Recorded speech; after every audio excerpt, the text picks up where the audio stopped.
Go go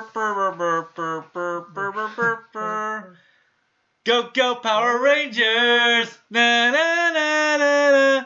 Go Power Rangers! You Mighty MOrphin Power Rangers movie! Dun-dun, dun-dun-dun. Hey guys, welcome to the Mr. Movie Show. I'm Steve, of course, and on my left is Jay. And today we are doing a part 3 of our, I guess, 4-part Power Rangers saga. We're talking about, as we mentioned before in our last video on IVANOZZZ, we're talking about Mighty MOrphin Power Rangers, the movie. Right. Which came out in 1995. Right. It was directed by who is it? Brian Spicer. This was his first movie. And he ended up going on to direct two other terrible movies, such as McHale's Navy. And For Richer or Poor. For Richer or Poor. Did you see any of those movies? No. But McHale's Navy has a 3% on Rotten Tomatoes. Ooh. So yeah, he's not that. I mean, and he probably did it. He was probably a director for hire, too. You know. So this came out in '95. And I guess the Power Rangers were released in '93, so this is probably like in their third to second season. Yeah, I think it was around then. Yeah. Because like if you remember when we talked, it got rid of Jason's not in this, right? Yeah, it's Rocky because apparently I think originally their contract ran out, their contract, but their characters left to go explore more things. Jason came back as the Gold Ranger. I guess Jason got too popular and wanted more money, so they killed him off. Or something. Anyways, and this was sort of, you know, it was big budget for what it is. I mean, if you look at when we watched Day of the Dumpsters, like this has no budget at all. He threw little to no money at it. But it was directed by Brian Spicer, and it was written by Mighty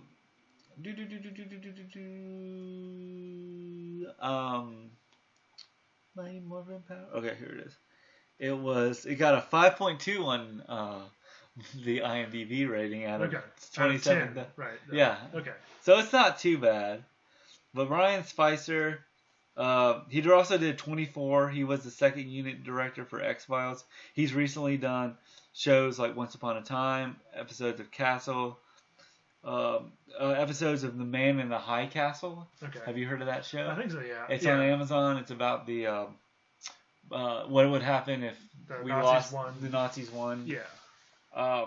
And he's done a lot. I mean, he's been a really prolific TV director. Yeah. Not many movies, though. Not many movies, and I think this was his first movie with a budget. He also directed Superboy and Booker, the spin-off of 21 Jump Street. Okay. That didn't go anywhere. It was only a one-season show. Right. So he directed this film, and it was written by John Campus.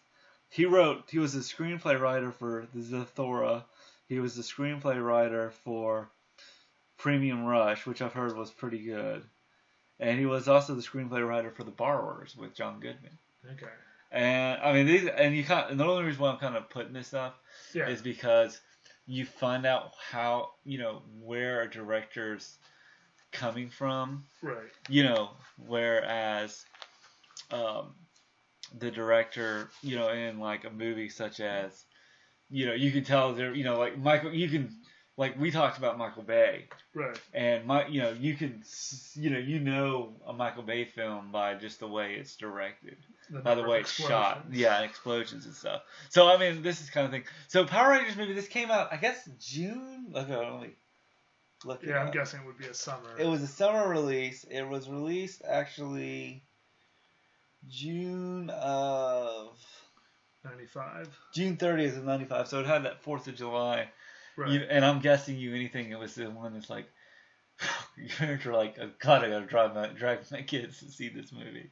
Right. But it also kind of, when we get into Power Rangers, the 2017 film, you can kind of tell that they really, it is the kids that grew up on the Power Rangers are putting, it's the same way with Marvel films. Right. Kids are growing up, kids that were, people that were in their 20s in the 90s are now in their 50s.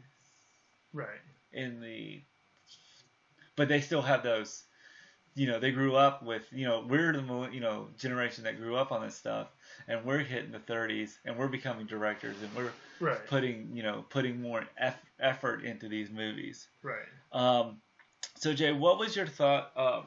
Let's kind of, what was your, what was your first take on the Power Rangers? Like, as a kid, because we just watched it today. Yeah. And you're kind of like, I think it's interesting when I watch something like Ninja Turtles. I think I'm more of a Ninja Turtles fan than I was a Power Rangers fan. Right. Because I can still watch, Teenage Mutant Ninja Turtles 2. We talked about this. They didn't use their swords or anything, and that was perfectly fine with me at the time. And hell, it's still fine. I mean, I still love this movie, but I have, it's not like a guilty pleasure, but it's more of like, I like this. I like the Ninja Turtles. Power Rangers movie. I'll be honest with you. IVANOZZZ scared the hell out of me when I was 5 years old, and which I think you were probably what? It came out in 95. So I was probably 4. No. So I was probably 8. There's 2 years difference. Yeah. So I was probably 8 or 7. So it's IVANOZZZ. It just has those menacing look, and now I look at it and he's got some real he's comedic, but he's not. He's kind of a bad comedian. Right. I think he's sort of better than most of the other Rangers for this show, Right. I mean, so I'm going to destroy you, ha! So Jay, what was your take on did you ever see this in the theater, or was this a direct? I don't think I ever saw it in or the theater. video. You probably saw it in video, but yeah, I remember just being, this is like an awesome movie. It's the best movie ever as a little kid. Yeah. I mean, because when you watch the show, like we talked about how I think with a movie and a lot of movies that are based on TV shows, I think to keep your attention, but also to keep the story interesting, you have to have a storyline that works better, stronger. I guess, what was your thoughts when you saw it as a kid? When I saw it as a kid, I was terrified of IVANOZZZ. Right. I think it's just the way he looked, his menacing eyes. But I think, and that got me. it took me. I mean, it wasn't like Gremlins that took me like 10 years or 20 years to watch, to just like, okay, I'm gonna do it. It's like that Band-Aid you just gotta rip off and just go, all right, I'm gonna do it. Power Rangers for me was sort of like, okay, I think probably it came out 95, so I was, you say 7 or 8. 7 or 8. So I mean, it's still, I think IVANOZZZ. So it probably took me till about 10 or 11 where I can kind of like go, oh, the Power Rangers movie wasn't good. I mean, it's hokey. You watch it now, it's hokey as hell. Yeah, but like that great. But like I could, it's sort of it's kind of something that you look at with the Marvel films. Whereas I feel like the Marvel films takes it serious enough, but it still has sort of like the comic book element. Right. Whereas I think I think I just mentioned. And you look at the Power Rangers, Saban's Power Rangers, and they took it seriously. Just nobody went and saw the movie because it was Lionsgate, and they just didn't know how to market it well enough. They, fed on your nostalgia. But I liked it. I mean, watching it now, I mean, I think then, I mean, it was cool to have. I mean, like Tommy was always the cool Green Ranger, and so he was a badass because at the beginning of the film they're at the Angel Grove. Has a high school skydiving team, yeah. Save the observatory. The observatory, which is never mentioned until the end of the movie. Oh, to the end of the movie. Okay, that's good. Yeah, they're like, oh, good thing we raised enough money to save. Well, I guess, yeah. Yeah, and of course he jumps out on a snowboard. Yeah, like so. Cool. So they're like going, okay, we're up in the air. All right, guys, let's go. And of course, before the film starts, they basically, for people that are like, and I swear to God, it's probably for like parents who rather drag their kids to see this movie, or people that are like going, what the hell is power? Like, I know, because it's kind of the same thing. Maybe, and it could also be the same way I know about Game of Thrones or Walking Dead, where I know of it, but I don't know the lore enough that I'm like, who the hell is this guy? But I've gotten old enough where I'm not. I know that, there's a cultural phenomenon. Right. And Power Rangers to me, is sort of like, it worked. I mean, I think it worked at the time, right. And I think because and I think like it was kind of cool to see him skydiving and doing cool stuff, right? And then you had Bulk and Skull, who's really became. They were bullies, but like I mentioned before, they were like they probably would be the ones that in real life probably got picked on the most. Right. I was confused. Like, are they on their own team? Are they part of the high school team? I think they're just there to just be like. I think they're part of the team, but maybe just kind of like that like those like classmates that you have to take care of. Right. So Jay, so they're skydiving. And they sort of use this to sort of introduce, so they all come down onto the target, and he's like, and here's, Kimberly. And they're all, their skydiving suits are in the same color. Well, they're all white, but they have like a strap of whatever Ranger the color, which always never made sense to me. And then their parachutes are the right color. Their parachutes are the right color. So so it's how does it go? It's Kimberly. I don't care. I can't remember the order, but yeah, they just all come down. I know that Kimberly comes first. Aisha, which is the Yellow Ranger, comes second. What's his name? Adam is like the third. Then Billy is the fourth. And then Rocky's the fifth. And then Tommy comes out with his awesome snowboard. Right. And I'm like, that was when the marketing, I think, for that film with Tommy on the skateboard, snowboard. And the other thing too, this was the 90s.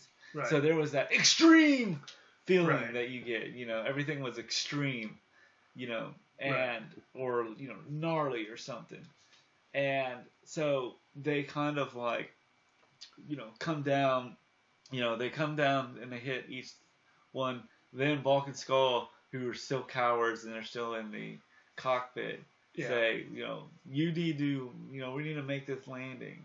And he says, okay, fine, Bulk, we'll go. And they hold each other, and they go down. They kind of, their parachute, it waits a little bit longer for their parachute to come so they up. land off target on this, like, construction site. A construction site. Right. And in the construction site, you kind of see, like, and it's sort of like, and once you get to the construction site, this is where the plot, it sort of like shows, here's what the Rangers are, here's the backstory for what people want about the Power Rangers mythos. Right. Here's sort of where the Rangers are today. Right. An introduction to them. Yeah. Yes, and then the Power Rangers, and then the villain. Yeah. And the kind of storyline of that. And this also, then we mentioned that it came out after season 2. Yeah. Okay. So this was after the whole candle parts and stuff. So anyway, Bulk and Skull so we get the second plot. They're like, hey, we found this manhole.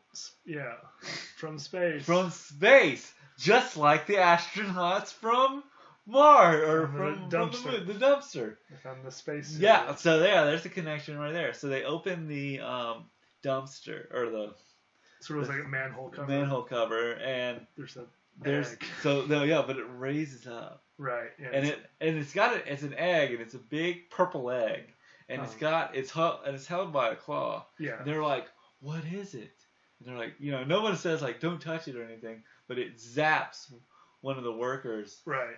And then. And so like while that's going on, now all the Power Rangers have gone off. And so, rollerblade. Yeah, so they've got their parachute. Hey, now we're all going to go rollerblade. Because they're extreme. Right. And come on, guys. And the thing is like, come on, let's go get something to eat. And I bet you anything that they were going to have it would have been interesting to have a scene because in the show they had Ernie. Right. They had that bar or that youth center. Yeah. And I think if they would have probably made this movie then, but the way director's cuts work with extended cuts and stuff, they probably would have had a scene somewhere, get smoothies at, and of course, and we'll get to the command center how like updated it is, but they'd probably make it a little bit more like the rec center more fun, more not like just the set that they have. Right. So they're like rollerblading and they're doing extreme stuff flips and stuff, and they have like come on and take a free ride. I mean, you can listen to the sound. I mean, did you listen to the soundtrack and go or notice the soundtrack? Yeah, it's pretty cheesy. I mean, it's pretty cheesy, but now that I've gotten older, Power Rangers is really cheesy. I mean, yeah. I mean, they kind of, had a new monster, and and in the show, but in the movie they go into, so they, what is it? Because they have to because I feel like they also have to keep. Did you feel like the pace of the film was a lot? Yeah, it was faster? pretty fast. I don't know. It was about the same as the show. The show, yeah. I mean, I could see that. Yeah. But I think it's long. It was comparing it to the show. It felt a little bit longer. Yeah. I mean, it did feel. I mean, it is the movie, so it did feel a little bit longer. Yeah, so they get as a rollerblading, Zordon gets some alert that comes to the come to the command center. And then they go like, "Oh, my watch is beeping.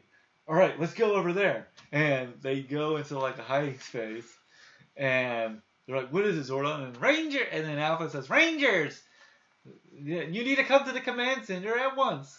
And they're like, "Okay." And then they turn into electricity or they teleport, and they teleport to the command center. And then let's talk about the command center because first off, in the command, you want to talk about how the old command center is, and I'll talk about the new command center. Yeah, I guess normally in the show the command center is sort of like super dark. You can't really see anything except Zordon's floating head, basically. Yeah, and like you could probably tell that this is now looking at it, like this is a really shitty set. Right. And I think with that command center, we kind of mentioned that in Day of the Dumpster, where it was a little bit more. So they had more of an update. Right. So they had the same sort of like the way it looks from the outside. Right. But they kind of like they got some money and they put a budget to it. You can actually like look around the and inside. You can look around, and they had more detail because. First off, it was white or had more lighter lights. Right. And like they had to get, and then you felt terrible once you get to the movie where IVANOZZZ destroys it. Spoilers. But what I kind of looked at it with hold on, I'll pause it real quick. We're back. Okay. Sorry, I was just checking on something. Anyway, so where was I? Oh, we were talking about the command center. Yeah, the command center was updated. Like it had kind of a stronger, more of a door, more space. Right. And it had like a catwalk or something. Right, and there's the lights and everything were all. And then they go, Zordon, what is it? And then and the thing is, the Zordon is more of a cylinder. It's tighter, and if you could see it in the show, right, Zordon's face was like smashed up to the glass almost. Hello, Rangers! I'm in this time portal. Right. And in this one, it's done a lot, right, updated. I mean, it's the movie, so it has to be, high end. Right. But what was your thoughts on the command center, Jack? I liked it. Yeah, I thought it was. I always think I could tell, it's more like it seemed to be more like physical props. Yeah. I think those, they just look better. Yeah, and it sort of holds up. And it holds up a lot better. I mean, Alpha 5 is still like I didn't realize how Alpha and they tone Alpha 5 down in future Saban's Power Rangers. Okay. Like if you remember, I can't remember. I think because I remember. I was voiced by Bill Hader, so it wasn't as annoying. Aye. Right. What my thought was, what I liked what they did with the with the way it looked, and then then it gets into Zordon gets into IVANOZZ's exposition, like right. 10,000 years ago, which I'm always like going. This is one thing I had to mention when we were taking notes. So 10,000 years ago, Rita shows up and said, "After 10,000 years, I'm free. It's time to take over Earth." And then IVANOZZ shows up and said, "Was it still 10,000 years?" No, it was something. It was either I think maybe 6,000 years. 6,000 years. Yeah. So or 2,000. I have a theory, and this might, but I think that Zordon the Rita shows up, or Rita got cast away 6,000 years ago. IVANOZZZ shows up after Rita got cast away. Right. And then Zordon, who I'm guessing is a Ranger if we look at the Power Rangers movie. I think from this, it was still Zordon had a team of Power Rangers then, who... So he was just basically... Because remember, IVANOZZ's like teenagers again doing Zordon's dirty work. Okay, that makes sense. So I think Zordon's just been chilling here, floating around, summoning teenagers since, a million years ago. I'm just... Could you imagine caveman? Ooga, ooga, ooga, Morin. What was your thought on... So, what was your... I liked what they did with their head, with Zordon's head. Right. What was your thoughts on... So, they find the egg. Right. And then... Oh, okay, yeah. You want to get to Rita and Zed? So it's sort of like as Zordon's... Rita and Zed, so I guess in the show they married each other.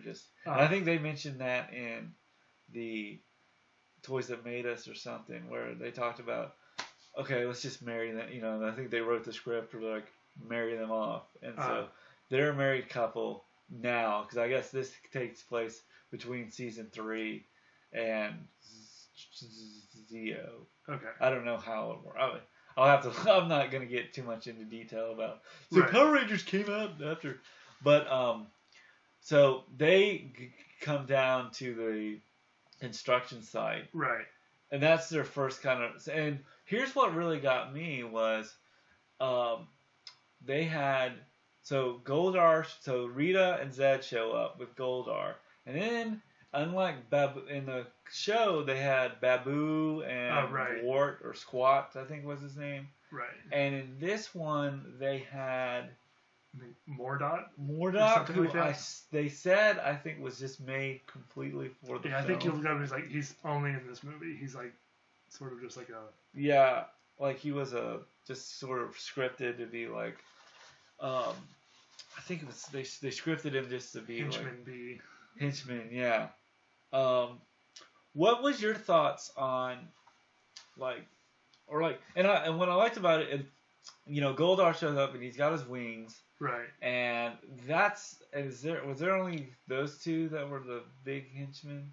Yeah, it was just Goldar and the pig dude. Yeah, those were the only. And the pig didn't really. I was kind of shocked that the pig. He turned a valve at one point. That's it. Yeah. I mean, he has no personality or characteristics. I mean, you need to have like a characteristics to him. No. But yeah, they sort of release IVANOZZZ out of his egg. Okay, what I like about it is he's like, Zed shows up, and the egg kind of comes in, and it's held it looks like it's held by something. It looks like a claw's held. Yeah. And Zed shows up and says, "Let's crack this egg." Because Zed always sounded like a lizard or something. Right, yeah. And so he's like, let's crack this egg, and he uses his Z thingy to open it. And then it opens, and you kind of think, oh, something's going to pop out. But it's just this purple goop. Right. And she's like, yeah. And then Rita's like, ew, what is this? And she's like, it's the most powerful villain in the universe. And I feel like their characters is bad. I think they were so focused on the new baddie, and I think as a Power Rangers fan, do you think he was pretty threatening, more threatening than a lot. I mean, for the show. Yeah, definitely. Yeah, you know, I mean, I know you're like going, and you're watching it now, like going, he's good, but he's no like, you know. No, I'd say he's super threatening. I mean, he's pretty. Spoiler, like, he kills Zordon. Yeah, So well, we want to get there in a minute. Okay. Yeah, you know, if you've seen the movie, you probably know. But I wanted to build it up. Okay. Thanks a lot, Jay. Well, you're asking how scary. But when he comes out. Oh yeah, when he comes out, I actually don't really know the extent of his. Well, he's kind of got like, and I think we mentioned this. So like his look. Let's go into his look first. Okay. So his look is, he kind of reminds me of. He's kind of got a Freddy Krueger look. Right. You know, kind of the charred skin, but it's kind of purple. Right. And kind of a goatee, kind of like a sort of like what's the Pirates of the Caribbean guy? Like Davy Jones. Davy Jones. Kind with like the tentacles. And kind of with the tentacle beard. But it's purple. but it's purple, but it's not. It's more of a goatee kind of thing. Yeah. And he's kind of got like a kind of a sort of like a space vampire. Space vampire, and he's got like a belt. Right. I always thought Lord Zed was more scary to me because like his sort of like his brain. Well, he looked more exoskeleton, and he had like that silver chest plates. Yeah. And I like Zor, and he always had that cool visor, which I was like, he looks like Cyclops's. If Cyclops and Freddy in like they took the skin off a man and put Cyclops's visor with a Z on it, and he's and tubed him and gave him like two, and he always looked like this. But.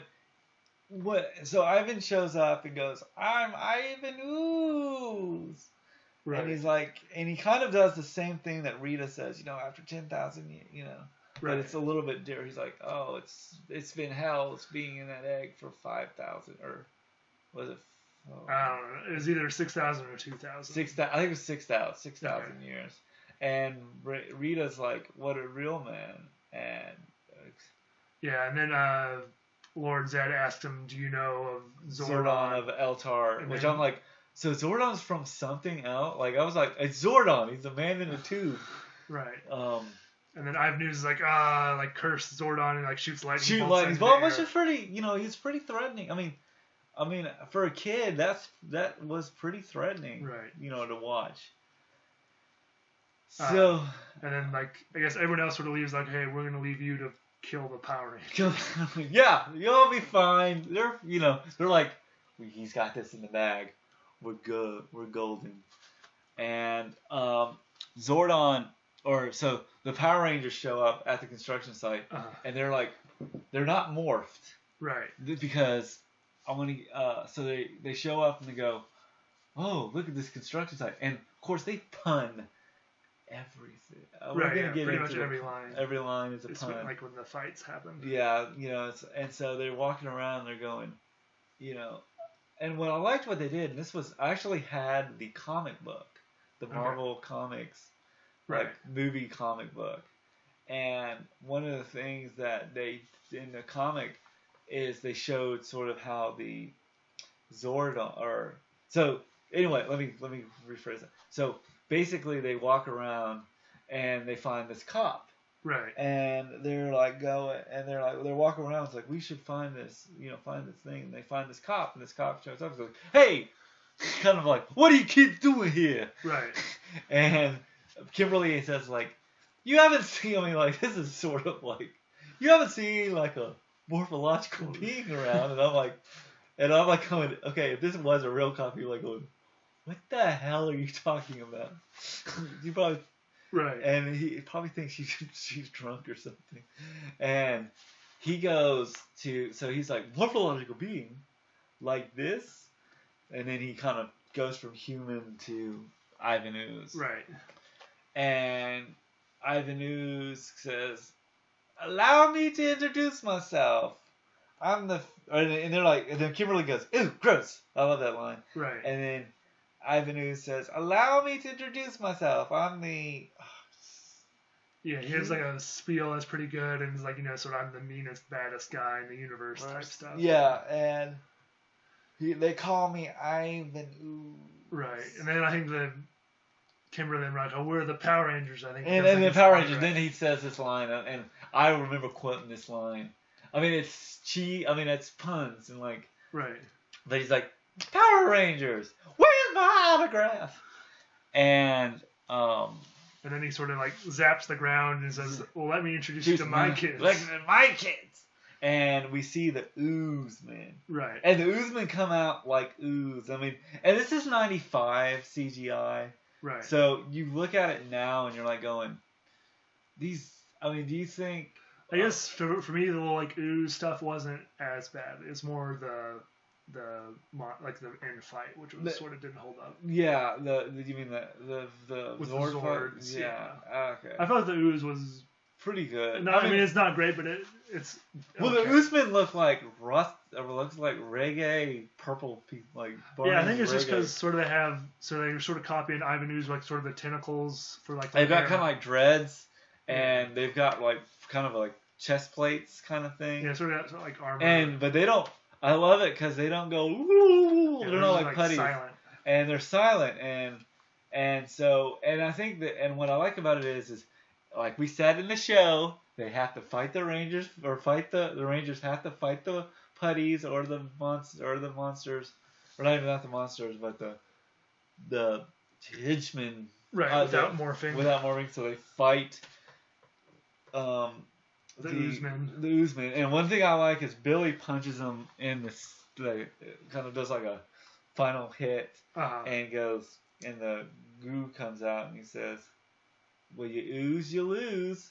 And I'm like, I mean, you could probably have a drinking game of how many times they pun. It would be a lot. It would be a lot. So, but I like but I mean, it works. Where they fight them, and and we see like what would your thoughts on? I mean, I think the thing about we're looking at Power. For my nostalgia part, right? It's a pretty decent. Now I look at pretty decent fight scene, right? Where I feel like they're fighting the Oozmen. Okay. Well, I mean, positive. Anyway, so but my thought is like I liked what like they're a lot tougher than the putties, right? And they have to be. I think because this is the movie, it has to raise its stakes, right?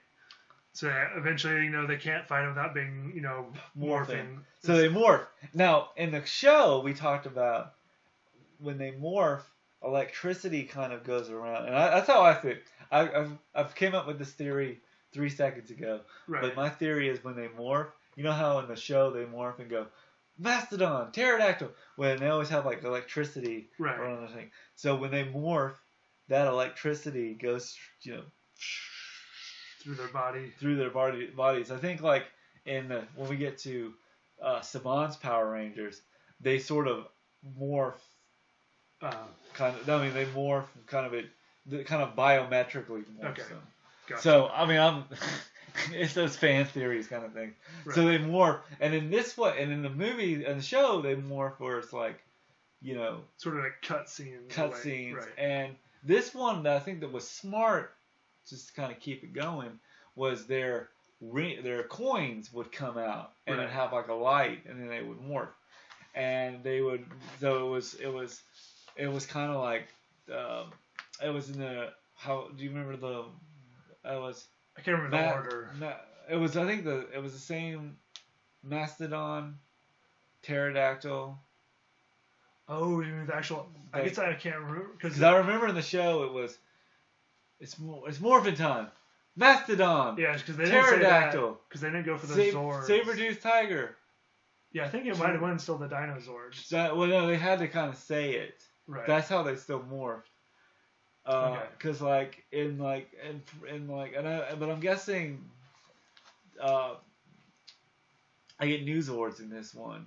Right. But they kind of morph with the same animal or with the same Zord that they did throughout the show. Right. But they morph, and we got to talk about the costumes. Yeah, they really actually updated. So in the show, it was very spandexy. Right. Right, it's pretty much like a spandex that's just like painted on for the details, pretty much. Yeah, and in this one, because they have a budget, they kind of made them more armatic.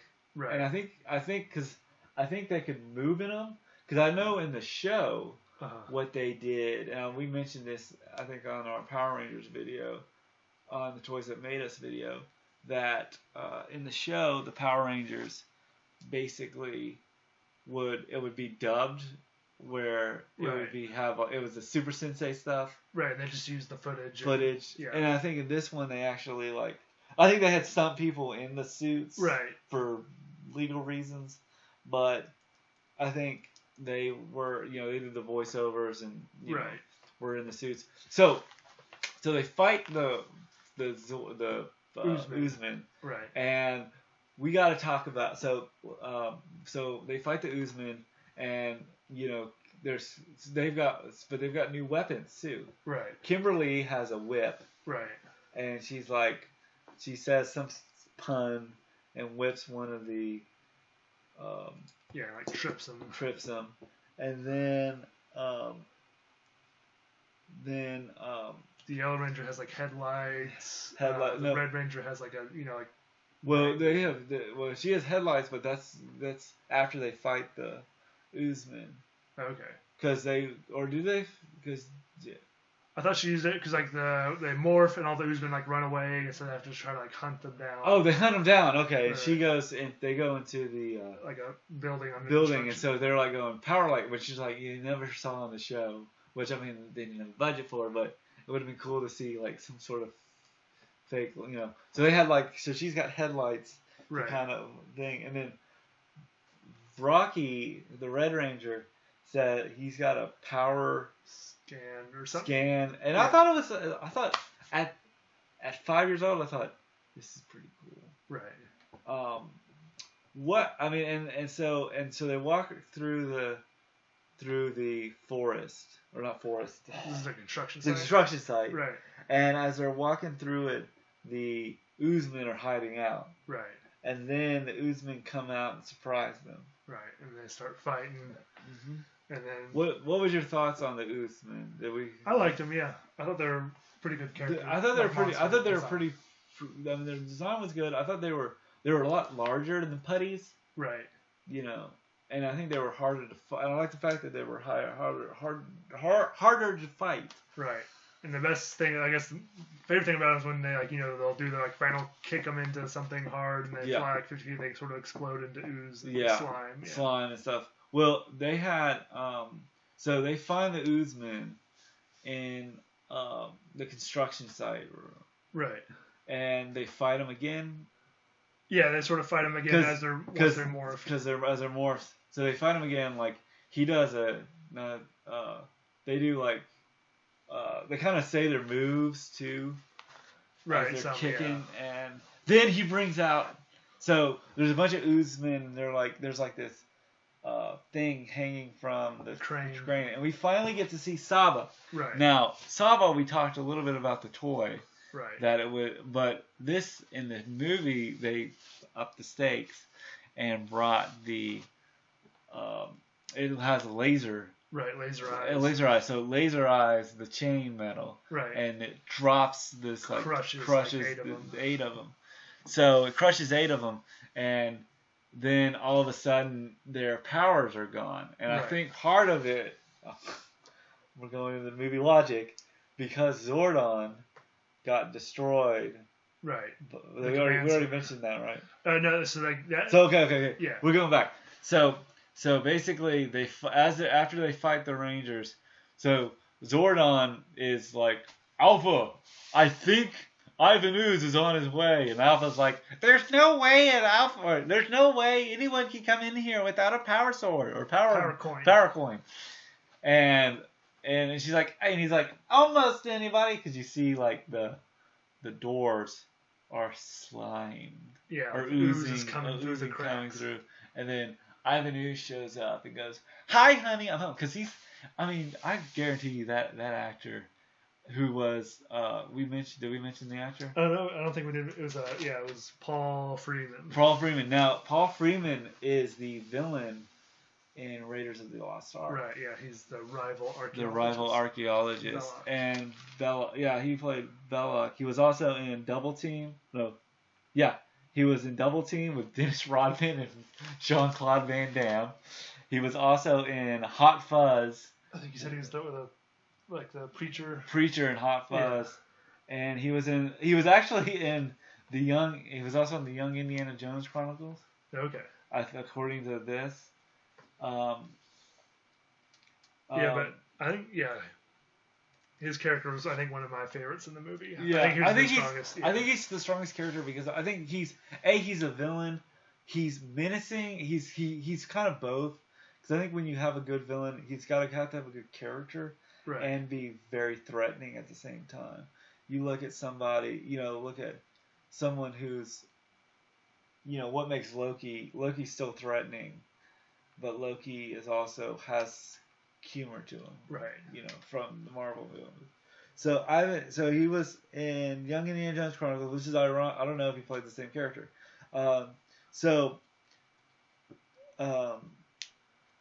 He's sort of, he's like. So he comes in, and he's like, no one can come in. And he's like, hi, honey, I'm home. And he's like, wow, fancy dicks you got here. I would have probably said, oh, the studio finally gave you a budget. Right.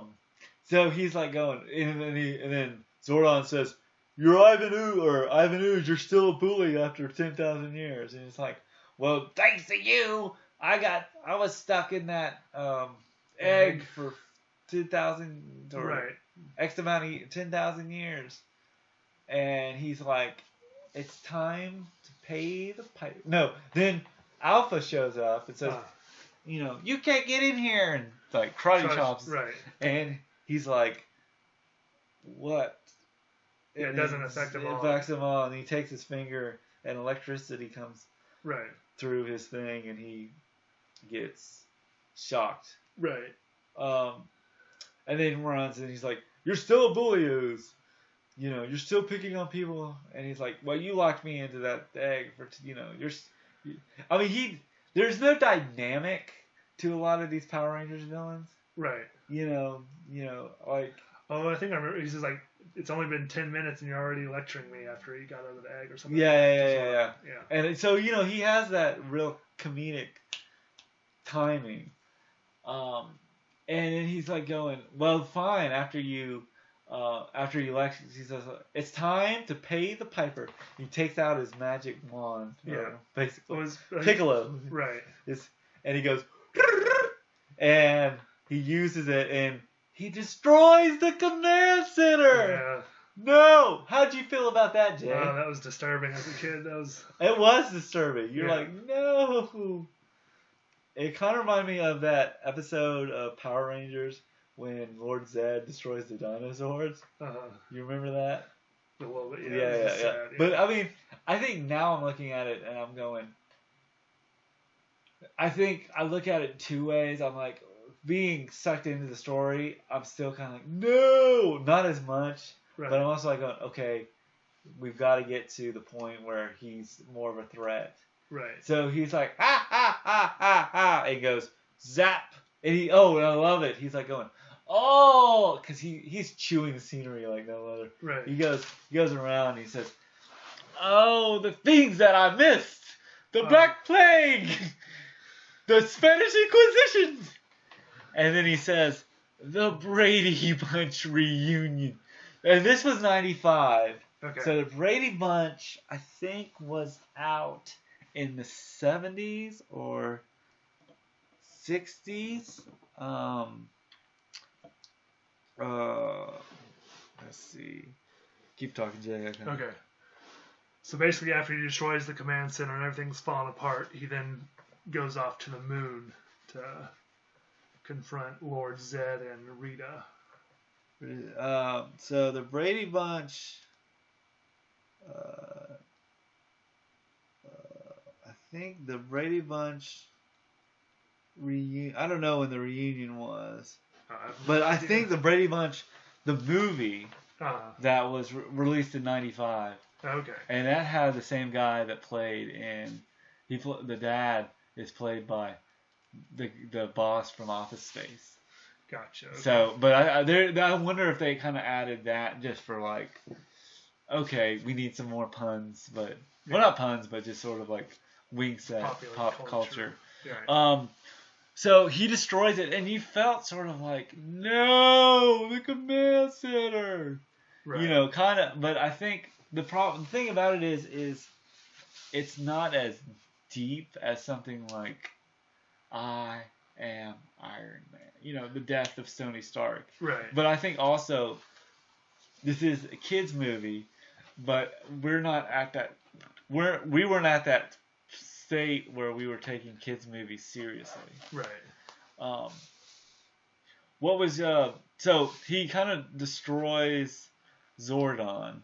Oh, Right. he like crushes the like sort of his life support his systems. life tube. Right. And then Zordon, he's like, no. Now the other, did we mention how big Zordon was? Yeah. Okay. Yeah. Okay. I know I'm kind of jumping around a little bit, but right.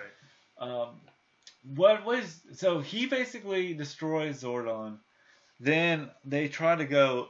Then they use their command set. They're used to their Apple watches, right? Pretty much watches, right. fancy watches, which I always want. I still want like the sound effects for the Apple Watch to be like do. What is it, Zordon? Right. On the Apple Watch, that'd be cool. But so they like Alpha, come in, and then they can't teleport, right? So they have to walk from Angel Grove, from like the construction site to the command center. Which I don't know if it ever explains how the distance is. That like the parking lot over? Is that like 300 miles? Yeah. Yeah. I don't know. Oh, it's over the hill. It seems like it's over in like a desert somewhere. Yeah. So they walk in and then they have to open the door. Right. And one thing is like I think, and then it's just like it's. I mean, as a kid, how did you feel about? Devastated. Like, it was devastating that you saw Zordon, and you really see Kimberly. That was the other thing I kind of noticed in the film is that Kimberly, the Pink Ranger, is more. I think felt more connected. Yeah. Because I think that her parents were divorced. Okay. In the show, just because I remember there was an episode where she had to fly. She was afraid of heights, and she had to fly a plane with her uncle or something. Because she says when she's like, Zordon, no, and she's like, ever since we Ranger, you were like a father to us. Came to our lives, you're like a father to us. And he's like, the power. You know, he kind of looks kind of reminds me of Darth Vader with his helmet off. Right. You know, in the Return of the Jedi. Right. What kind of between that and a little bit like, and Harry Potter and the Goblet of Fire, the baby, baby Voldemort. Right. You know. Yeah, he's pretty like helpless. And he doesn't have any legs or arms. If you notice that, he's in kind of like. But he's sort of like covered up like by like a aluminum foil blanket. Yeah, or something like that. Yeah, so we don't really know.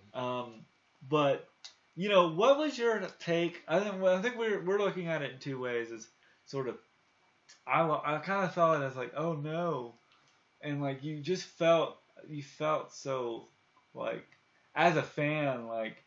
Now I look at it and I'm like going, I look at it two ways. As a fan, I'm like going, no, that wasn't, they destroyed Zordon, how vulnerable it is.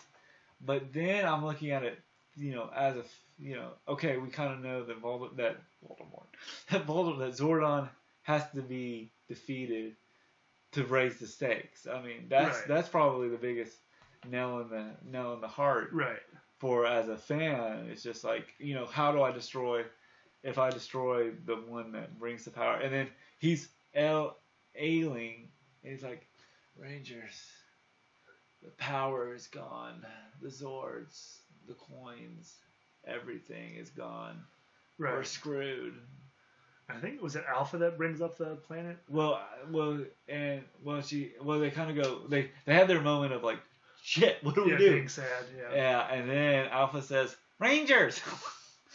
I'm just glad Bill Hader, when he did it, he didn't sound like Alpha 5. Like, That's his like main characteristic is that voice, though. No, I know, but he wasn't, he was a little bit more, right. thing. But anyway, he said, Rangers, I think I have a source that the power, that there's a great power on the planet Thanos or Thanos. Right. Thanos. Oh well, I guess Marvel already. Thanos. Yeah, it's like.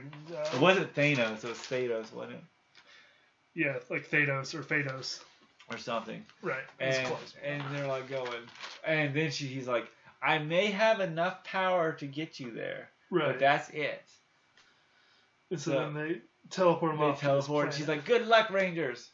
I'm about to sound like a robot. Good luck, Rangers. Oh, Ranger, help me. What? So they teleport to Thanos, which is basically a planet with water, like. Right. Yeah, it ends up sort of like this rocky beach. Rocky Beach. Right. And they're at the Rocky Beach, and they're like going, "What are we doing here?" Or we've got to find the great power. And then Kimberly and Tommy has a moment. So for you people who do not know, like I bet parents are just film critics who went and saw this movie and they were like, "I've never seen a damn episode of Power Rangers in my life." Right. Okay, we get it. Kimberly and Tommy are a thing. Okay.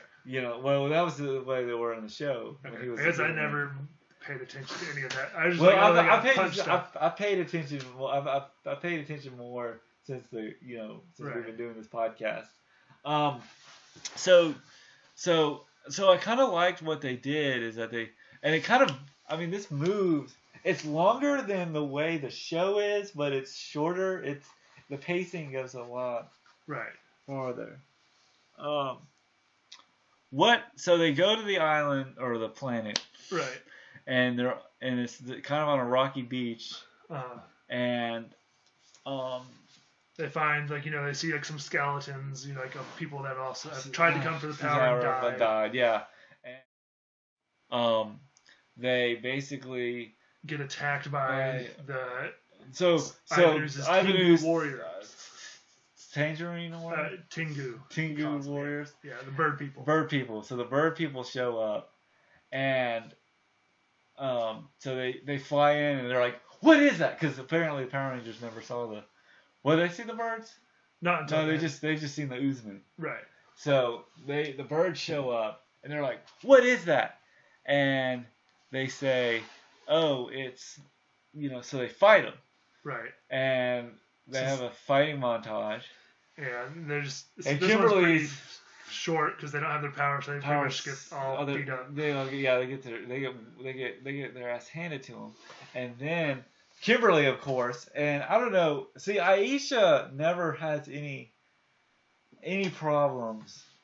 The Yellow Ranger, right? As a girl, never had any problems with any, like she's never like a damsel in distress or anything like that. But Kimberly always has to be like, oh.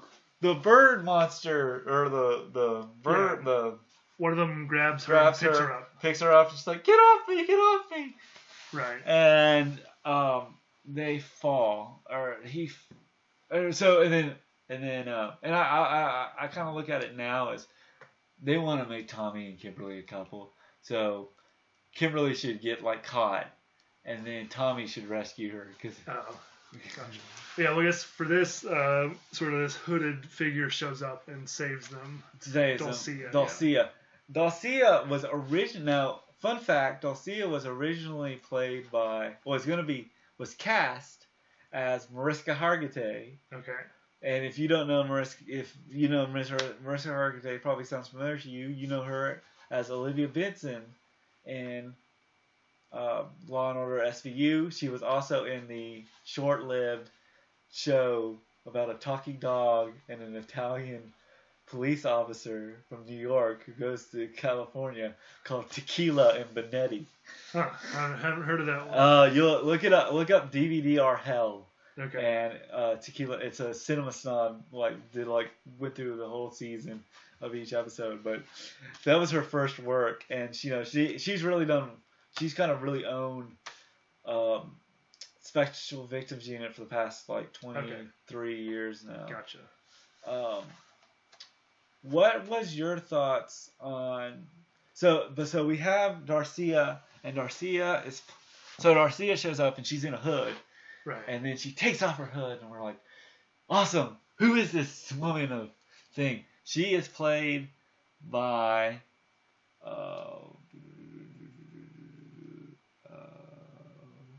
she is played by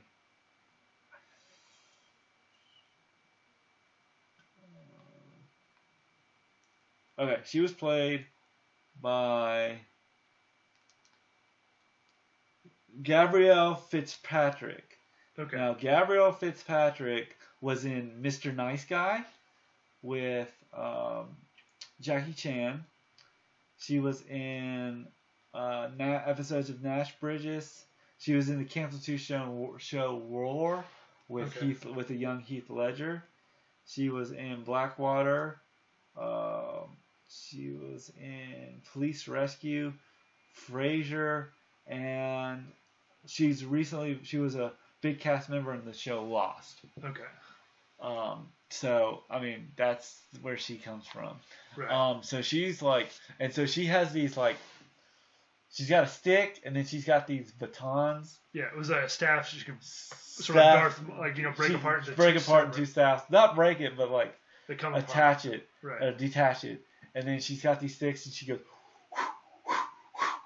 Yeah, she sort of whips them around and makes a noise. Makes a noise, and that makes the birds all disappear. Right. And she's like, "You shouldn't have come here. This island's too dangerous." And they're like, "But Zordon's sent us." Right. So then. Yeah, then we learn that she also knows Zordon. Yeah, of Eltar. Yeah, of Eltar, and that she's like the island guardian. Yeah. And then, okay, yeah. so. I guess Dulce's character gives off very much sort of like an Amazon, protecting the land type thing. I mean, she's kind of got a Xena warrior princess, Xena, because that came out right around the same time. Xena, was she the Amazon princess? Or was that Wonder Woman? Wonder Woman was Amazon princess. What? Xena was like a warrior princess. Warrior princess. Yeah, definitely that sort of vibe from Dulcea. And so she sort of leads them through the island. So this is pretty much our second act, because if you kind of look at it structurally, right. The first act is pretty much, here are the Power Rangers. Here's you know them as fans. Here's who they are as parents who were dragged here. Then they have like they're teenagers. They do their teenager stuff. Right. Then you have your threat with IVANOZZZ, as the main villain. Right. Then I'm just kind of structured. It's sort of. Then IVANOZZZ shows up. He basically tells Zed, "I'm coming in," and so we're probably halfway. Yeah, probably the halfway mark, because this is like an hour and 30-minute movie. Right. But it moves. Do you feel like the pacing, or do you feel like it was long enough? I felt it was long enough. It was just sort of, I think it's our take on it is a little bit like you felt like now. I feel like a movie of this is like 2 hours long, like the Power Rangers the movie, right? Or Saban's Power Rangers. So we see, she's like, Zordon, yes, I know Zordon. Who are you? And they're like, we're the Power Rangers. Zordon sent us. And she's like, what happened to Zordon? And he's like telling like IVANOZZZ and stuff. And she's like, IVANOZZZ? I know that guy. Right. IVANOZZZ is the most evil person in the universe. And you're like, well, how do we get our powers back? And then she tells them they have to go to this big rock thing through the jungle to the temple to get the great power. And then she's like, I love this. So she's kind of like, she's like, I'm here just to give you exposition. Right. And then pushes you off and says, okay, kids, you're on your own. Right. But she does say, I think it's an abandoned Ninjetti temple. Right. And then, so they go to the Ninjetti temple. And then, do they know, or do they go to the graveyard? No, this is the graveyard. Okay. Yeah. So they go to the Ninjetti temple, and they're like, well, look at this temple. It's so Ninjetti. And, like, they have this big statue of that has it's like a pyramid looking thing. Oh, that's the last part. That's the last part. Okay. Yeah. This is where, so like they ask her, oh, can you come help us, do this? And she's like, no, I have to stay here and watch. Right, because that'd be too easy. Too easy for you. But she can give you the power of animal spirits. Animal spirits. So she's like, but don't they have to find it first? No, they just give it to them. They're like, she's like, and then so the animal spirits, which is the next awards, and I think that they put those in the movie. Or not in the show. I think there was like once kind of between season 3. I can't remember. I just remember there was like they added that, like they wore that in like after it's like the show kind of like the continuity. I think there's a whole continuity thing, but they like I think between the show and the movie they had like a couple episodes where they got the ninjutsu suits. Okay. So. They get their ninjutsu suits, and I love this. It's like they like find the statue, right? Or do they fight the people? I think the statue's at the end. I think now they just sort of get. I think it just sort of cuts and suddenly they're in the suits. No, I thought they come in the statue, not the statue, but the temple thingy.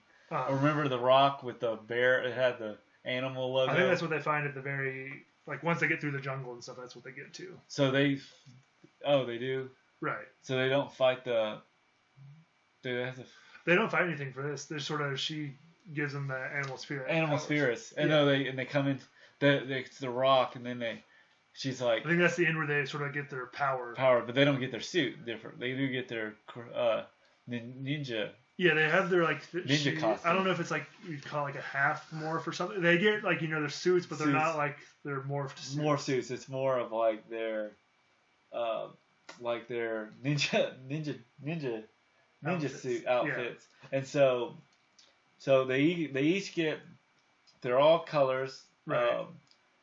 Tommy's the white ninja. Yeah, colors stay the same. But now they all have like an animal emblem on their chest. So the animal emblems go like this. And okay, so we're gonna do. Okay. Rocky is first. Right. And he's like, Rocky, you're the ape, strong and wise, or something. Right. I think that's it. And then Billy, wolf, cunning and swift. Aisha's the bear, brave and something. Strong. Brave and strong. Maybe. And then, what's his name? Tommy's the falcon, swift and cunning, or something. Kimberly's the crane. Crane. And then I love this. So we get to Adam, and Adam's like looking at his like star, his emblem. It's like, why are you sad? And she's like, why are you sad? It's like, I'm a frog. She's like, of course you're a frog. It's cool to be a frog. Like the one you kiss to get a handsome prince. And I'm like, I don't know who wrote that line, but... Right. So they get their emblems, and then they have to go through the jungle. Through the jungle, cross the pier, or to the Temple of Doom, or Temple. Yeah, there's a big rock pillar and there's a temple at it. Temple at it. So they walk through the jungle, and they stumble on dinosaur bones. And it's like an elephant graveyard. It's like that scene in Lion King. Uh-huh. It's an elephant graveyard. It's a dinosaur graveyard. And then there's that line Adam says, as he says, "Welcome to Jurassic Park." Right. And that would be something like that was such a good pun in '95. Right. Because Jurassic Park came out in '93. Okay. So that's kind of, I think, it's all super relevant. Super relevant. So then, so they walk around, and it's kind of like, oh, it's perfectly fine. It's just dinosaur graveyard. Then the dinosaurs start to come alive. Right. I think one of the Triceratops skeletons comes to life and starts attacking them. Yeah, and so it attacks Tommy first. Yeah. Was it one? It was one skeleton, right? Yeah, it was just one. Yeah. Comes to life. Yeah, so it starts fighting them, and actually, I think this one, I don't know if it was. I think it was probably a puppet. Because I think the visuals held up for this monster a lot. You think so? I think so. Well, I think you can kind of tell a little bit. Like, I mean, there's no strings or I have no string. It doesn't have any strings, but right. You can kind of tell. Like, it's more of an. I think it was a animatronic yeah, than really just like a puppet. Well, right. I mean, I know an animatronic, but you know what I mean. Right. What was your like? But what did you think of that fight scene? I thought it was pretty good. I thought it was pretty cool. Like, and Kimberly. I don't know. Was Kimberly ever a damsel in distress in the show? On the show? I think she was a little bit clumsy every once in a while, but nothing. Not that I remember. I mean, I thought she was tough and strong.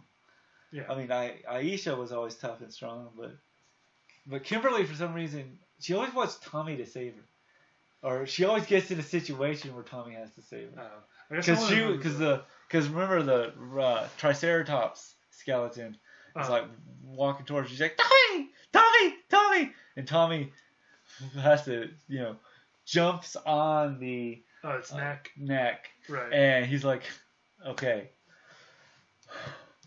when you watch this movie, take a drink how many times they use puns, right? Because you'll probably be plastered by the end of the film. Because he says, hey, I've got a bone to pick with you. And he pulls one of the neck bones off, and it destroys it. And these look like dinosaur bones that you can find in a museum. Right. What was your take on, I thought, I mean, for the time, that was a pretty cool scene. No, I agree, yeah. I mean, and just to see them do fighting dinosaurs, skeletons was kind of like, okay, so this is kind of where I would probably say this is probably the second act part of the film. And I liked what they did with the dinosaur, I mean, and the other thing you kind of look at it too is they're dead dinosaur skeletons. What were they? Their original Zords were dinosaurs. So there's a little bit of a callback to that. Right. So they go into. So I like what they fight them, and then so Tommy pulls the neck bone, and then the dinosaur falls off. Right. Kimberly or Billy does something. Oh, he says, "Oh, it looks like those biology classes are paying off," or something like that. Yeah. One of the I want to go back to when they were fighting the ooze people with their other powers. Right. One thing I like what Billy says is he says before they he says, the thing about morphine, it's all good until you don't need. Oh, right. I think he says that when they first start fighting the bird people. The bird people. Right, That's a bird. Okay. They can't morph. He says, it's only good when you need it. You kind of miss it when you need it. When you take it for granted, which is kind of interesting in a way. Right. What was your thoughts on so going back to they beat the skeletons. Right. They go into sort of the final temple of Doom. Right. And they walk in, and there's a bunch of sort of statues, carvings on the walls. On their walls. And so, the statues are in there. And what I like about the statues is they're all in a sort of different pose. Right. And it's kind of got that. Do you kind of feel? I mean, tiny bit like an Indiana Jones. Yeah, a little bit. Yeah, they're sort of they're going on this quest, and there's a bunch of traps or monsters, more like monsters. Monsters in this one, yeah. Yeah.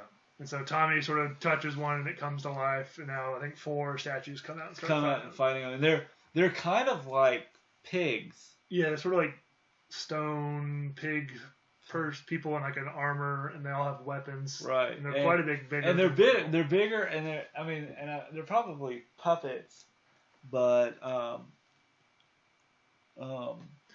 or probably maybe just people in suits. But that's another one. It's not CGI. CGI, and they all kind of come alive. Right. And so they fight the they each of them and I think that's the thing about the Power Rangers is that because you've got 6 Rangers, they all have to fight them. Right. In moments. Right. And this is sort of a case where so they can't morph all the way, so they can't just kill them or fight them directly. They'll have to like use the environment or something. Right. See, I liked it, and what I liked about it is that they like Tommy uses a vine and like kicks one of the they kick one into like some water and he sort of like dissolves. And then I think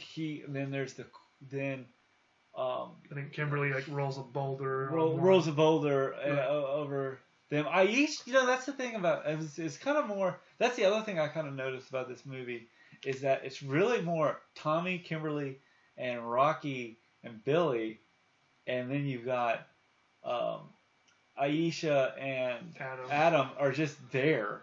Like they don't have any character. Not too much. I guess they do. Once they get to the Zords, they sort of like once the Zords are all different, they can sort of like specialize in what they're doing. But when they're going through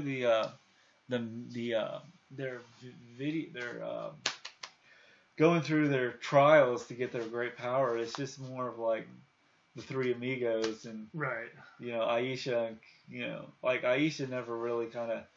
I mean, but they don't. The thing is there's no depth to you. Have you noticed that there's no? I mean, one thing is. I don't know if there's depth to anything. Well, no, I mean, I think when you get to the 2017 Power Rangers, there's more character. There's more of a character to them. To the Rangers. They spend a lot more time on the characters. And I think with these Power Rangers, there's no depth. Because I think the other thing too is, do kids really care about Power Rangers? Like, Power Rangers, they don't got no time for your problems. They're busy wanting to get the Mighty MOrphin Power Rangers Power Ranging and stuff. I mean, when you watch the show, were you just like going, okay, we don't care about your teen drama. Get to the action. Get to the action. Same. Yeah. No. I wouldn't. Like, I don't know. I feel like when I was a kid, I could barely tell you their names besides their color, and then they punch stuff. Yeah. That's pretty much. Yeah. So, but I think they have. So like Kimberly and not Kimberly. What's his name? So Billy. So they fight off the rock monsters. Right. And it's kind of a. Did you feel like it was a pretty? I thought it was a pretty decent fight. No, yeah. For what it was, because I think there was more tension. Right. Than just like putties. Right. And that's the other thing too, is they were like more the extreme putties. Right. In some ways. Right. Yeah, and they all had sort of like weapons and stuff, and they were all, it seemed a lot more threatening. Yeah. So once they destroy all those, this is where like sort of the door to the temple opens up and this big pyramid thing comes out with like a giant golden like metal, pretty like it looks like a giant gold medal. And they're like, we did it, we found the great power, and then all of a sudden, light shows up. Right. And all sort of like the different like sort of golden animals things sort of fly out of this pyramid into their chest, and that's sort of where they get like their full powers and they can morph back into their power suits. Yeah, and what I liked about and they have new Zords. But what I kind of liked about the way the Zords, Disney's winning, I think. Let me see. Okay. Oh, I'm going to pause it. Okay, so sorry about that. And they kind of get their new Zords, and I like how they all come into the chest. Right. And the chest. And one thing about the chest, it's really kind of like even when they're in their Zord, like their original Power Rangers, like not original, but when they're doing their Tyrannosauruses and Triceratops, and they have like gold coins. Yeah, more of a gold metal. And in this one, they have the gold, but they've got new Zord, new animals. Right. So Tommy, or no, let's start with. So you had not Jason. What's the red? Rocky. Rocky goes from the dragon, Tyrannosaurus Rex, to an ape. Right. Billy goes to the wolf. Right. Aisha's the bear. Tommy's the falcon. Adam's the... No, we're going to do Adam last. Okay.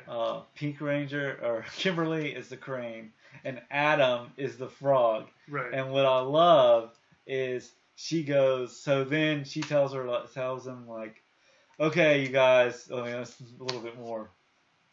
Okay, you guys. Here's the deal. Zord, Adam. No. She goes, you're the, Rocky, you're the ape, strong and stuff. Right. Billy, you're quick and cunning like the wolf. Yeah. And then he goes out. He goes to Tommy, and Tommy's the, you're swift and calm. You're like the crane, Kimberly, and you're like the bear. And then she's like, this probably got a line from a lot of people, or a laugh, excuse me. Right. Where she's like, Adam, what's wrong? And I was like, I'm a frog. She says, of course you're a frog. It's like the one you kiss. She kisses him on the forehead. Right. To get a prince. And then they're like, okay. I felt like when I watched this when I was a kid, this whole act where they go to the planet Dosea felt longer, or it didn't feel as quick, right? Pacing wise, because I think there's a difference in a movie that your pacing really kind of goes, right? When I guess it just seemed longer as a kid, probably. Yeah. Right. So anyway, So I guess while all this was going on, while they're going through this trial, IVANOZZZ was back on Earth. Sort of okay. He's have we talked about the ooze? Yeah. So he's the ooze in the can. Oh no. Okay. So Ivan, as they're doing that, you go with that. Yeah. So Ivan, he blew up the command center. Then after he does that, he goes to the moon and sort of traps Rita and Lord Zed in a snow globe. He's like going. And what I like about that, because that's sort of where the characters get there, where I feel like this is where he's slowly taking, destroy Zordon, get Rita, and, it would have been more interesting if he was a lot more, like, join me, kind of, like, not, like, taking over, but more join me and help me defeat Zordon, kind of something that I feel like if it was done today, just the way people write more comic book, have a little bit more depth to it, he would have said something like, join me and destroy Zordon. And they would have probably said something like, no, we're going to destroy Zordon. Something like that. Right. But it's almost like, she's like, where have you been? You're the Rangers the Rangers left and and she's like, oh God, she's like, God, shut up, and oozes her mouth shut. Oh, okay. And he's like, and then he kind of goes in and he says, he starts talking, and he sits down in Zed's chair. Oh, right. And Zed's like, get out of that chair, and he's like, no, and he's like, yes, you'll get out, and he takes his staff and starts zapping and he's like, it's unaffected. He like says it tickles and stuff. And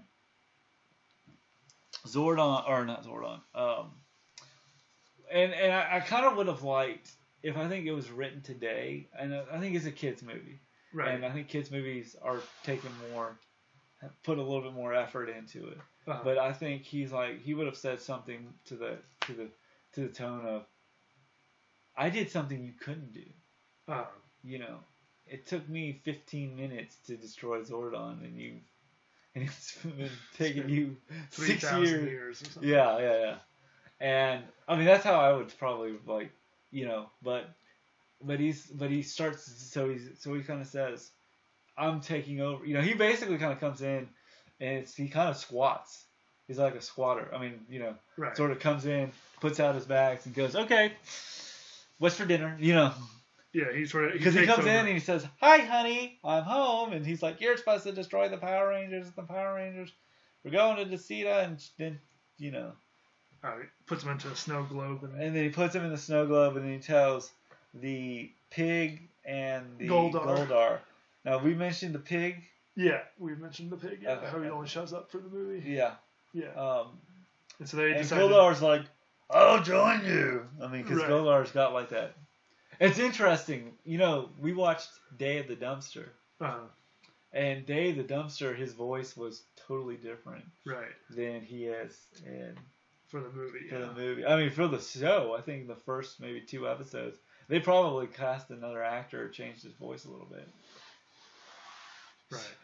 Yeah, so after he takes over the moon and gets rid of Rita and Lord Zed, he goes back to Earth. He goes back to Earth as a wizard. Oh, right. And he starts... So he's like, hey, kids! Which is like creepy in itself. Right. He's like, hey, kids, try IVANOZZZ! And, you know, throw it in your parents, or throw it in... Or magically delete. I don't know, he said it has some catchphrase. He says like, I want to look this up because it's just so great. So basically he rhymes it and says, take it home in box. Take it home in boxes, take it home in cases. If your parents try to stop you, just throw it in their faces. Right. So, I mean, and that's the thing, is like you really... That was another thing that I feel like if I would have directed this a little better, I would have made it more the depth, like more... Because like it's just really like... You know, oh, we'll just leave it for our parents, and they're like, "What is this freak?" Oh, and then, you know, there would be a little bit more depth. You know, when you would have seen. I mean, I know. Would you like to have seen more if you would have done it again, or if would have directed it again? Would you have added more? Like made the ooze more sinister. Or well, something? Made the ooze more character, because it's almost like in the movie, the ooze pretty much. Like, you know, he kind of opens it, and all the parents are just sort of zombified right then and there. What I look at it is there would have been a more, like maybe a fight between the little kid and his dad. Right. Or, hey, Dad, I got this stuff, and he thinks it's, like, drugs or something. Then he, like, well, let me test it out. Okay. You know, but as opposed to just, like, you know, hey, I'm home. What's this purple stuff? Right. What's this purple stuff? Immediately touches it and just like gets gook all over himself, and he's like, it's like that line, and it's like they just become zombies all of a sudden. Like there's no like. Right, and that's the whole purpose of the ooze is like he needs workers to dig up his. So why not parents? But then you're like going to yourself, they couldn't find like, I mean, you know, like is there like a could he disguise himself as a construction like contractor? Or maybe they just needed to say, well, it's a kids movie. Excuse me. Let's get the parents involved. Right. Probably that's as a plot. Right. So, what was your thought? I mean, and I think what was your so you want to talk? Did we talk about Fred? No, we haven't mentioned Fred yet. Okay. He's just sort of little boy that he like shows up at the parachute competition. He's like, oh, I love the Power Rangers. They're so cool. Cool. And he's like, you're not cool, Dad. You're not cool, Dad. Yeah. I love how he. But first off, because this is the thing I noticed. He is like the 90s definition of a kid. Right. He's like a backwards hat. He's wearing the backwards hat. Jordan backwards hat. Okay. He's got a hoodie on. And this was a time when people said that, you know, kids rule kind of thing. And, you know, that sort of like, he was kind of hip for that era. Because, I mean, this movie came out in 95, so that was 28 years ago? Right. No? Maybe. 27? It's 2012. 27 years. 27 years ago. Yeah. So, I mean, he was sort of like the power, you know, like that cool kid. I mean, I was you know, when we get to there was Turbo, the Power Rangers movie. Right. Which felt like just a long ass episode that really had no depth to it. But they were like, oh, we got Justin, the new kid Power Ranger. I was like, use him! Right. Use him as like, you know, have Rocky break his back because he breaks his back in the television, in the movie. And, you know, Justin becomes the new Power Ranger. Gotcha. For the show, because they're like, we need teen. I think they mentioned it in the Toys That Made Us. They're like, oh, God, we got to put that kid in there for some reason. Oh, right. But I kind of felt like he was all right. did he annoy you at all, or? No, I guess he wasn't annoying. I mean, he wasn't annoying. He didn't really feel. He was just sort of like the following. I guess he was sort of like the character for like the parent plot. He was. Like yeah. He was the hero for that. So the parents, so they all become zombies and start working for him. We don't kind of know as the audience as the movie goes by that what are they digging up? Oh yeah, they're digging up his ectomorphers. Morphicons. Yeah, his Zords. Basically. His Zords, yeah. And so the Rangers, so he's like going, I'm going to, Right. So I guess because he puts the water. Doesn't he create the water? Yeah, at the end. Yeah. So he's like the one. It followed. No. This IVANOZZZ makes the goop. Yeah. So and he's like, we're gonna make the goop. Yeah, he makes the goo and then he turns into the wizard and like sells it to the kids. Give these to parents. And the parents get it. So the parents are working in like this construction site. Right. And he's like sitting there with this bottle of this glass that's like smoking, bubbling, smoking. And Ivan's like, I'm bored. I'm bored. You over there, dance for me, monkey. And he's like, and of course this was like he's like, do the swim. And so and like you gotta look at it too is like the 60s were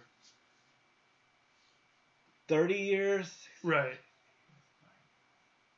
from the 90s. So right. They had a lot of that 60s reference from the parents at the time. Like, hey kids, we brought you dragged your kids to see this movie. Where'd it go? Right, we'll give you like some some throwback to the 60s.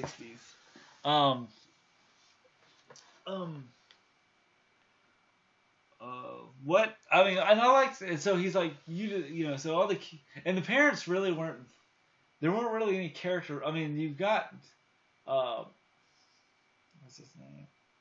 His dad. Yeah, Fred's dad. We don't know his name. Don't know his name. We just call him Fred's dad. Fred's dad shows up and says that, and he's like just digging, right? Or just working on the construction thing, and little Fred's like, Dad, what are you doing over here?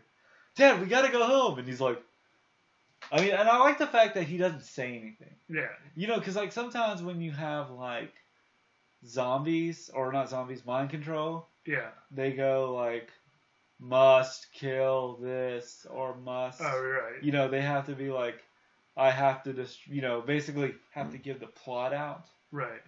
Must dance with this girl, must do this. And he just kind of does his thing. And then Goldar says, it's you there, stop messing around. And he sneaks off. And then we get to, so then he's like, okay, well, Power Rangers won't help me. I can't get I'm going to get the kids involved. So he goes to the youth center, which I think was where, maybe that's the youth center. Yeah, I'm guessing so. That's probably, because we asked ourselves, there's no youth center like that, the place they hung out with, but I guess that's where it was. Right. Now that we're doing this review. And they're all, it's kind of interesting. It's kind of like that cool, how like when we saw Ninja Turtles? Remember the Foot Clan's hideout? Right. How like cool that place was for like a 90s kid? For 90s teen. And for me, I thought that whole them being at, I mean, that's probably Ernie's place that they just never used or never really kind of like mentioned, because they're probably like, we just got to get through this movie. We got to get through, Right. And so they're like all playing with the ooze and stuff. Right. And there's no mind control with the kids. They're just sort of, they're just playing with the ooze. Full of sugar or something. Yeah, they're like throwing in blenders and stuff. They're like drinking in like smoothies and stuff like that. And so then you got, and they're having so much fun. And then you have this wet blanket. Fred shows up, goes, kids, guys, you don't understand. IVANOZZZ is evil. Right. We've got to go save our parents. Yes, and he's like, yeah, everyone hop on the monorail. Hop on the monorail. And I kept thinking to myself, I thought, well, he's like, IVANOZZZ, and like, but what I like about it is like, And that's the other part. And I feel like if it was written today, another thing I would do is there would be a little bit more dialogue with the kids. Right. And then Fred would be like, kind of like, you know, come on, let's go. And they'd be like, what for? There's no parents around. We can do, there's sort of that fun chaos kind of thing. Right. And then he's like, come on, let's go in the monorail. And then the Power Rangers are fighting but what I like, so we mentioned that, so they make the exoskeleton Zords. Right. They come into the city, but I like what they do is they come in during the day. Right. But it's done. But we actually see like them in a city and not just some like Japanese like. You know what I'm saying? Like you know how on the show it was just like. It was kind of like cardboard backgrounds or something. They really kind of did, and they're silver. I mean, the CGI. What would you? Yeah, the CGI is not great. It's not great, but I feel like had I seen it, I think it aged bad. Now you look at something like Terminator 2, and Terminator 2 is 31 years old, it still holds up. I mean, it still holds up. But you're like going, this isn't as great as I remember. Right. I think I think that's sort of it was like I think it was CGI for like the morphing stuff, right? Yeah. Yeah. And I think not that's the actual. Yeah, and I think that they come in and there's like and that's the other thing I would have liked to seen is more people running and scurrying, but more like there was like the car. There was like a woman in a car and she's like, "What is that?" But it was like, okay, we've got the Zord, the monster, for it. And I think the other thing, too, is because you've got the stakes this high, the monster has to be... Right, more dangerous, more threatening. Yeah. And so, like... And I like what the monster does. Like, I like how it's... But what's cool is there's two monsters, which makes it kind of more threatening. Now, in the show, there have been two monsters before. Okay. But like in the show, I think like Goldar would grow and help one of the monsters. Okay. Or but I think this one was the first one to really show him throwing out two monsters together. Right. I like the look. I mean, they look pretty good for 90s CG. Not great, but okay. Right. But I like how like the Scorpion one shoots a laser out of its tail. Out of its tail. Right. And so apparently they've been destroying. So Fred's trying to get the kids back. So then Zord or the Power Rangers show up at the city, and then they go, oh, the Zord, and then they call their Zords, and their Zords, and I like and then like Goldar's like, the Zords, oh no, the Zords, and IVANOZZZ is like, Zord smart, just crush them like roaches, because he's probably done it before. Right. What's your thoughts on the Zords? I mean, I feel like the artwork, or not the artwork, I think CGI, they sort of suffer same from like the CGI is not super great. But I feel like comparing it to the show, it's a whole. I guess it's cool. So like they sort of like you get to see them like fight individually, which is something that doesn't happen very often. Well, I mean, they're all individual. A lot of times, like the T-Rex, fights individually. And it was like every single one of them was like has different powers. Well, and I think I liked how you had the wolf or Adam and the frog, and the frog has the tongue. Yeah, the tongue, and then it could like electrify I think it was the scorpion one. Yeah, shoots it onto. Yeah. And I liked what they did, and then they had the bear get on the top of Rocky's ape. Right. Gets on top, kind of rides the scorpion. I think it rides that. I think it was the wasp. The wasp thing. In Antron or something. Yeah. I think it was maybe the Hornettron. I don't know. Yeah. Anyway, but like I thought it looked for the time, it looked pretty good. I thought but it was just sort of like, now I'm kind of like, it's edited better than Transformers. The way Transformers fights go. I don't know. I mean, no, the Transformers movies. You think it was? I mean, I edited, but it wasn't as quickly. It was. You had kind of like an actual. The Zords actually looked like they were fighting versus like where you watch, so much stuff going on and what that's. I mean, I think the Transformers was done a lot better, especially the first one. Right. Yeah, so eventually they actually managed to blow up the Scorpion one. Yeah, and then he's like, "No, my Morphotron Scorpion is dead," and he's like, "Fire!" And it was kind of like that final battle moment. Right. When I saw this as a kid, I felt like this was the final battle moment. Right. Where he's like going, "I'm going to do it," and then he turns into goop. Right. And flows into like the other one. I mean, the CGI is not great, but right. But it's cool looking. Yeah. And then he, and so it causes the Hornet Wasp one to grow like twice as big, and then its head. And his head shows up, and he's got his little goatee. Right. And he basically like says, he says, I'm back or something. Yeah, it feels good to be big again. Or something. Yeah, it feels good to be big again.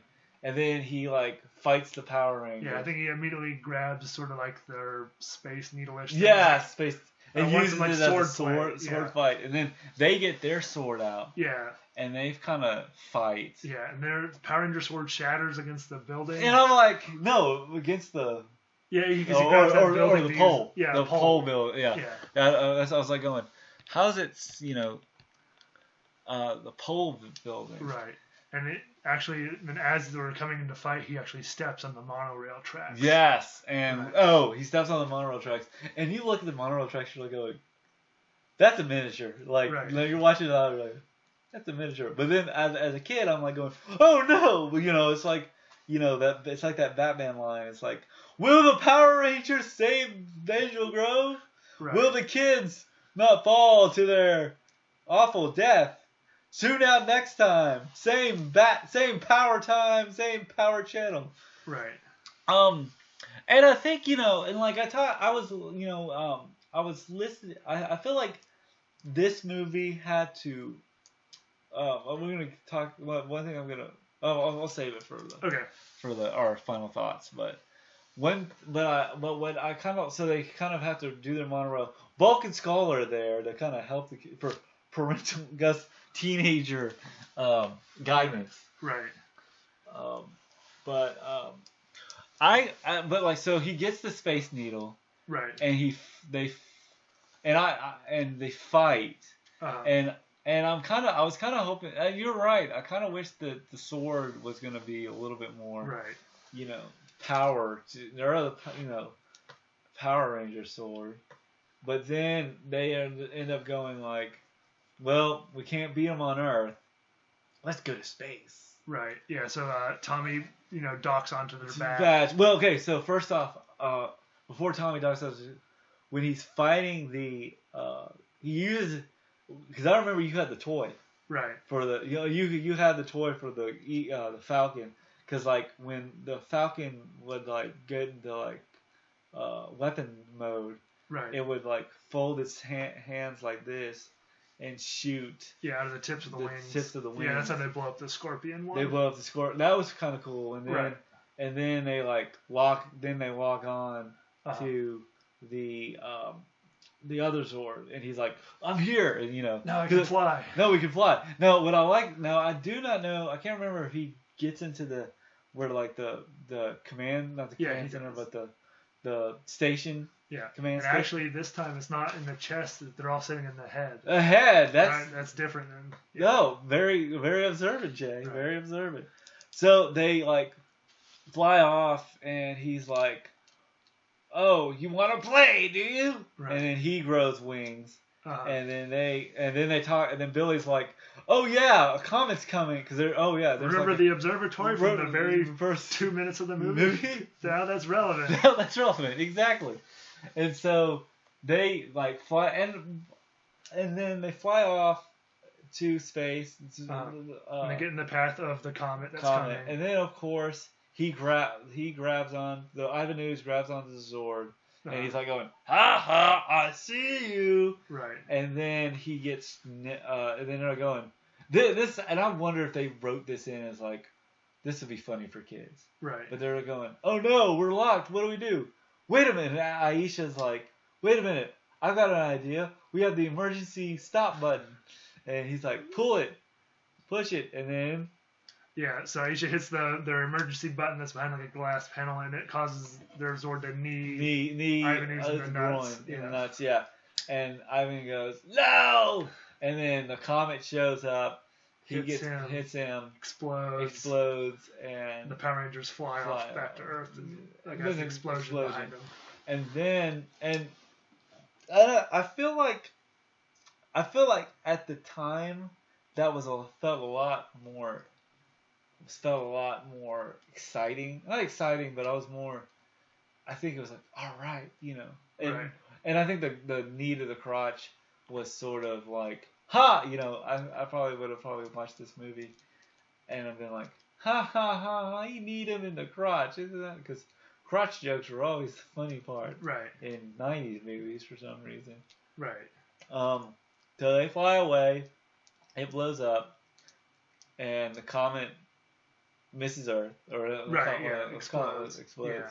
And so then they go and back to the command and center. they don't stay like the others. Oh, before okay. You mentioned, so like in a lot of the Power Rangers, and we mentioned this on our show on our episodes. So when a Power Rangers like slices the villain, they stand up, and the villain falls and blows up. To be honest with you, this was pretty epic. Right. Kind of like the epic explosion of IVANOZZZ. I mean, for somebody that big as a villain, being destroyed that way. So Jay, so they end up saving the day. Right. And then they go back to Angel Grove. Right. And they go back to the command center. They're like, "Oh no, Zordon's dead," and he's like, "Oh no." And I think the Nostalgia Critic reviewed this movie because he was kind of an 80s kid, so like this was kind of, you know, when he was in college and stuff. So I mean, he was kind of like going, "Oh no, they destroyed the power Zordon. What are they gonna do? It's hopeless. No, they're not." And then they're like going, and then Tommy's like, "Don't worry, guys, I got it. Remember what Dulcia said?" I was gonna say, Jungle Girl said, "The power is really in all of us." So they all like raise their hand. Right, and then use sort of like beams light coming out of their chest, and they bring Zordon back to life and like rebuild the command center. And like I'm like, that would have taken a lot more time, but okay, whatever. And he's like, "Rangers, you've done very well." I mean, Zordon never really. That was the biggest thing that I felt like Zordon never really. You know, he talks to IVANOZZZ, but he never really like talks to any of the. You know, he never really kind of. There wasn't like. I kind of wish there could have been a scene where between you need to go to those like. Where like, "Zordon, what's wrong? There's IVANOZZZ." And I mean, maybe the other thing too is they need, you know, pacing was a little bit faster because kids aren't going to be like, "What?" You know. But yeah, what I'm saying is there should have been like maybe one extra scene where Zordon and the kids, the Rangers, were talking before Zordon got destroyed. Gotcha. You know. Right. So they bring him back to life, and Kimberly, I was kind of shocked that Kimberly in this movie is very affectionate to Zord, or has a very father figure to Zordon. Yeah, they seem like they had the strongest relationship, because even when when Alpha's talking about the finding the great power, she's by Zordon's side. Right. So I don't remember that much kind of in the show, but maybe they just need one person to be kind of emotionally attached to Zordon. Right. So they get their power. So they get, Rangers, you did it, and and so, and then the day is basically saved, and then they have a scene where they're out eating lunch or dinner somewhere, and then they have a bunch of fireworks. And what I like about it is so here's the thing. Oh God, what's his name? Clay, what's the kid's name? I think we're saying it's Fred. Fred. So Fred comes in and he goes, "Hey guys, how's it going? Did you hear about the, because you remember how we talked about how every episode of the Power Rangers they're like, heard the Power Rangers were here, and, so they had to they still had their secret identity. Right. And then they were going, what I liked about it was Fred was kind of going, you were pretty brave yourself, and Fred's like, yeah, I wasn't, no, he played it cool. Right. Because he's in his backwards cap, because he's so cool kid. Kid. So he basically says, oh yeah, I played it cool. It's no big deal. And it's like, but you kept your head, and there felt like there was this tiny little bit bravery moral story that they just kind of inched in a little bit. Right. But what was your thoughts on kind of because the final scene, they're like, way to go, Power Rangers. Right. And one thing that I kind of look at, whereas I feel like the Power Rangers have been known for a while. I think in the show it was always we mentioned, I think oh, I heard you beat that big monster. I heard those guys, well, whoever those guys were, they still kind of kept their secret identity. They were like a mystery. And that was kind of the same thing that I saw with in Mighty MOrphin or in Savants. Okay. Where his dad was pretty proud of the Rangers, Right. But it was done better, or not better, but it was done more mature. Right. So they have this big fireworks display because it's a June 24th release, so they need to have a 4th of July kind of thing. And then their fireworks show up and it says, "Thank you, Power Rangers." Right. And they go, "Woo!" Clap their hands, and then they move on, and then you realize that probably Tommy and Kimberly have been dating since they've been Power Rangers. I don't know. So that was Mighty MOrphin Power Rangers, the movie, right, with Lord Zedd, or Lord IVANOZZZ. Right. So now that we've gone through the plot, what's your take on it? I guess my take was, I don't know, not as good as I remember seeing as a kid. Yeah. But IVANOZZZ is still a pretty good character. Pretty good character. I look at it as this way. I think I can look at it. I feel like it's not as nostalgic as something like Spider-Man or the X-Men. I feel like the X-Men did a better job. I think because it has more depth characters to it, but it felt like it held. X-Men holds up 22 years later. Right. And I think Power Rangers. Yeah, you also got to realize it's a kids show. It is based on a kids show. Right. But what they did with this, the people that grew up with the Power Rangers, directed the Savants Power Rangers and really knows how to do it. Now right. I know there's always a formula and everything, but they gave it more depth to the right. character. Yeah. To the Rangers and stuff. Right. But I liked it. I thought the suits. I think what got me was the suits were cool. Right. The CGI was good for the time.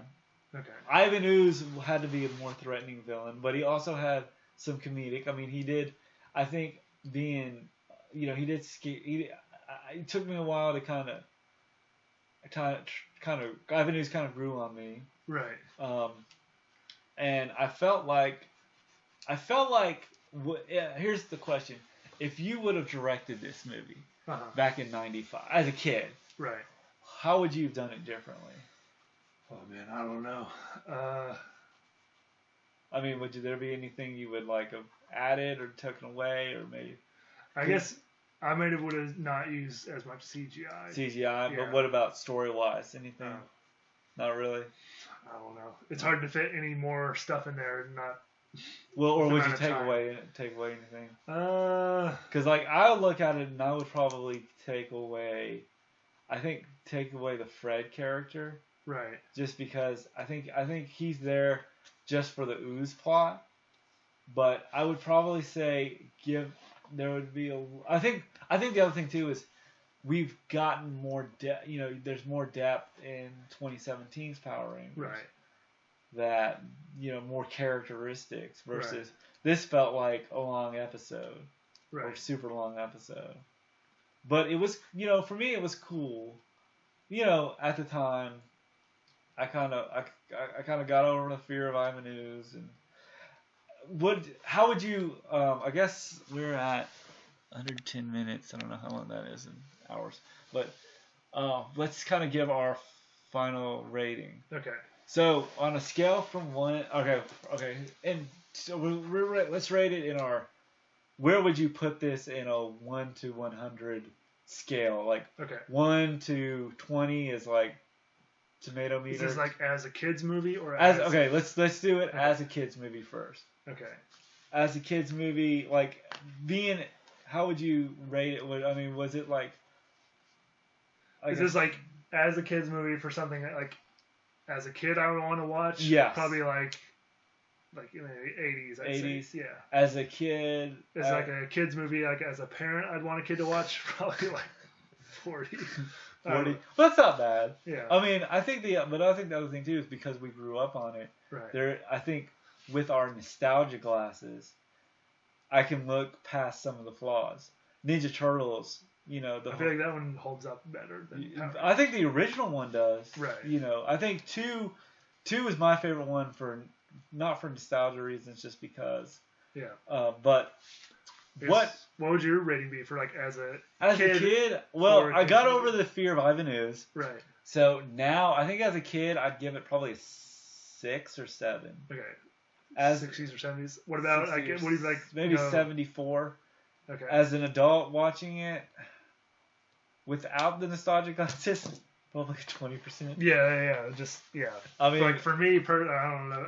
I mean, like for me, it's kind of like because like I was listening, you know. Because I feel like, you know, Power Rangers, but I mean, like, you know, when we were talking about Power Rangers, he said, you know, there were a lot of knockoffs of Power Rangers that were on the Power Rangers train. And I feel like this one, but the other thing, too, is it lasted so long. You know, it's been going on for almost 30 years next year. Right. So I give it a, so what did I say? I give it 20%. For something like that you'd see now. Like 20%. For you personally, but like I think you said like 60s, 70s. 60s, 70s if I was a kid's movie. So that's our look at the Mighty MOrphin Power Rangers. Hopefully, I think Saban's Power Rangers did it a little bit better. Yeah, definitely. It was made for, you know, an older audience. But they kind of knew their audience. Right. You know. But like I think IVANOZZZ was a pretty threatening villain. I felt like I think it needed to move pretty well, but all in all, I mean, I was sort of pretty. It's all right. I mean, I think there's a little bit of nostalgia for me, right? That I'm willing to forgive a lot of stuff, but that's but for the most part, I say it's a. Nowadays I look at it, it's not terrible. It's not bad, like super bad. Like, you know, I mean, we talked about Pokemon. I think mom, you know, I took my mom and dad to see Pokemon in the first movie. Right. She walked out and saw World Is Not Enough. Oh, gotcha. So I mean, it's not Pokemon. I think my mom probably would have walked out of this one too. Probably. Walked out of Power Rangers too. Yeah. But, I mean, it's better than... Okay, I do have to say this. This is better than Turbo Power Rangers movie. Okay, I've never seen that one. Because, like, that one was, like, one long episode, and I was, like, going... This isn't, you know... It's okay. I mean, because I felt like the... Comparing the Turbo... And do you want to? I think we'll just talk about Saban's Power Rangers, because Turbo is just like we have to get through the whole. This happened in this is like season 4. Okay. Yeah, I have no idea beyond season 1. Yeah.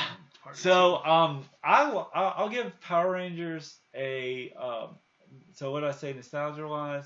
I think he's at 60s, 70s. 70s, not maybe 80s. Okay. I probably would put this maybe if I had to pick between like if I was at the video store, right? Or like if we were choosing between Ninja Turtles or Power Rangers, I would probably pick Ninja Turtles. Yeah, same. Rangers. Yeah. Just because I think Ninja Turtles, even the second one, did it better. Yeah. Yeah. I wasn't a big Turtle. I was a more Power Rangers fan, but I think the Ninja Turtle movies are better. Yeah. And we're talking about the '90s films. I think the Turtles with the Michael Bay ones, the first one wasn't great, but the second one really kind of tried to win up fans. But that's Ninja Turtles. We're talking about Power Rangers. Next time we'll be on, I hope it's better, but Saban's Power Rangers movie with Bryan Cranston. Now, Bryan Cranston, I don't know if we mentioned this on our Toys That Made Us, but maybe we did. He was actually, one of his first roles was a monster. Oh, that's right. I forgot about that. And who plays Rita in that? Because I remember she was super good. In the Mighty MOrphin or Power Rangers Saban's. That's Elizabeth Banks. Okay, I remember she was. She's really good. She's in. She's really funny. She was in episodes of Modern Family, but I'm kind of like, and she was in Role Models. Okay. So I'm kind of excited. I think if we did Power Rangers as a double feature, I would probably thought. I'm really kind of hoping B is better than A. But that's us talking about Power Rangers. Next week is Saban's Power Rangers, and then after that we're going back to the dojo and Cobra Kai or Titan AE. Right. One of the two. Bye. Right. I'm Steve. I'm Jay. And have a good one.